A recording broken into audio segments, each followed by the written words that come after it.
Always a treat to sniff something from the house of Xerjoff. This one right here is my very first Oud Stars bottle, Mamluk.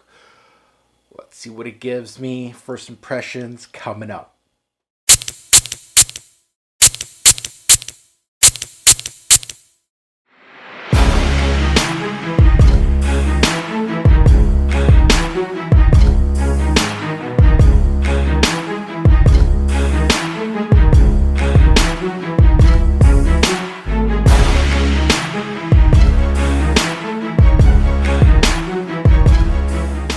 What's going on, YouTube fragrance family? Welcome to another first impression on my channel. Today is a good day. I am, of course, sniffing out from the brand, as you see from the title, Xerjoff. And I absolutely love the brand of Xerjoff. I own over a dozen bottles from the brand, from their various little lineups that they have. This is a lineup that is no stranger to me, but I never purchased the bottle until today. We got the Oud Stars lineup here, and this is one of the better ones from the Oud Stars lineup. This is called Mamluk 2012 release. Before I get into the meat and potatoes of the first impression, I want to thank my partner fragrancefamily for this scent. You can purchase Mamluk. I believe they got FARs up on there.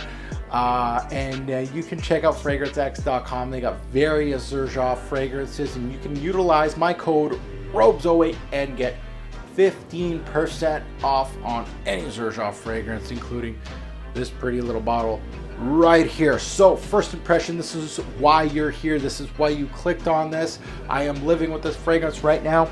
It is my scent of the day. I got it on me right here, the dry down, but let's start with, of course, the opening act. Let's smell this one.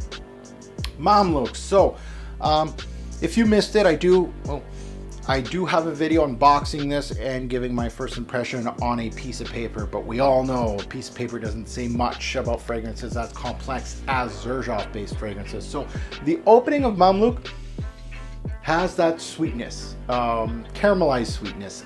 It also has those Xerjoff florals that only Xerjoff can give out that quality. They're peeking through the scent a little bit. It's like they're saying, hey, I'm here, and they are here, but the darker and the sweeter tones of this scent really take the forefront of your nose.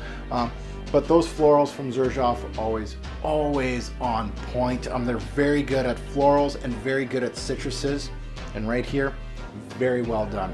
So really honeyed florals up top with that sweetness. That's how I would describe Mamluk.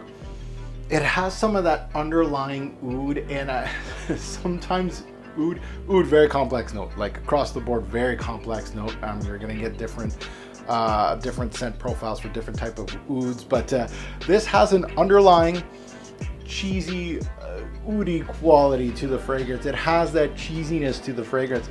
Very interesting. Some say animalic. I feel more cheesy than anything, but very nice opening, very complex opening. Mamluk, of course, very interesting scent. But those florals really are the star of the show, in my opinion. They aren't at the forefront, but they are the star of the show. Now, more into the dry down. Let's sniff out the dry down a little bit more on my arm here. More of the same. You know, it doesn't move much, Mamluk. Again, anybody that has more experience than me with this particular fragrance, please don't hesitate to comment below. But more of that honeyed sweetness. The honeyed sweetness goes a little darker, thicker, denser, a little more caramelized here. This is paired with that oudy quality that I got from up front. The florals continue to push also. As a whole, Mamluk seems a little linear to me as a Xerjoff, but I have plenty of time to dissect this one and see what else I can find out about this fragrance while I'm peeling down the layers, especially for this upcoming fall and winter season. It's going to be a perfect time to test out an Oud Stars fragrance from Xerjoff, and I can't wait. So very interesting linear scent, but it is giving me multiple facets. Overall, upon smelling Mamluk, you can tell that this is a Xerjoff quality. Xerjoff is one of the only brands that can really pull off such a beautiful floral qualities in their fragrances, but the florals are so well hidden in a lot of their fragrances, but well placed at the same time, well blended. They do have a central part in the fragrance, but it doesn't go overly floral on you. There's a lot more going on in a Mamluk fragrance like this. Again, I'm talking more about the florals, but there's so much more in this fragrance than that. I really do like this one, as you can see from the smile on my face, and I can't wait to sniff it more and dissect it some more. So again, thank you for tuning in. Thank you for checking out my first impression on Mamluk from the Oud Stars from one of my favorite houses of all time, Xerjoff. Love to hear your take on this particular fragrance. If you have smelt Mamluk, please comment below. Let us know good, bad, and the ugly. I'd love to hear your take. Thanks for watching, guys. Have a good one.